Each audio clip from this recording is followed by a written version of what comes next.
Rajesh sir சின்ன வயசில் நான் சின்ன வயசாக இருக்கும்போது கன்னி பருவத்தில் என்ற படத்தின் மூலம் எனக்கு அறிமுகமானவர். இந்த படத்தோட நடிப்பு முதலாக நம்ம கிராமத்து பக்கம் பார்த்த ஒரு முகம் அப்படின்னு இருக்கும்போது அப்போ இருந்து அவர் நமக்கு பிடிக்க ஆரம்பிச்சிச்சு. ஒரு நல்ல நடிகர், ஒரு ஆசிரியராக இருந்து நிறைய படித்து அதுக்கப்புறம் நடிகராக வந்தவர். அப்புறம் சினிமாவை பற்றி நிறைய தேடி தேடி தேடி படித்து, அவர் படிக்காத சினிமாவை பற்றிய புத்தகங்களே கிடையாது. உலகம் முழுக்க இருக்க சினிமாக்களை அலசி அவர் எல்லாத்தையும் சொல்லுவார் எல்லாருக்கும்.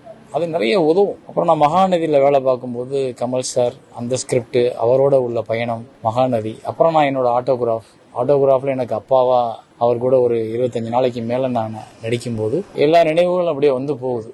ஆனால் இந்த மரணம் என்ன பண்ணும்? மரணம் நம்மளோட எந்த பேச்சையும் கேட்காது, அதை எடுத்துக்கிட்டு போயிடும். ஸோ அந்த வகையில் இன்னைக்கு அவரோட மரணம் ரொம்ப கஷ்டப்படுத்துகிற, ஆனால் எந்த நினைவுகளும் நம்மளை விட்டு அகலாமல், ஐயோ ஏன் இவ்வளோ அவசரம் அப்படின்னு தான் அந்த கேள்வி வருது. மரணங்கள், எல்லாரோட மரணங்கள் நம்மளை ரொம்ப பாதிச்சிடறதில்ல, சில மரணங்கள் நம்மளை ரொம்ப பாதிக்கும்.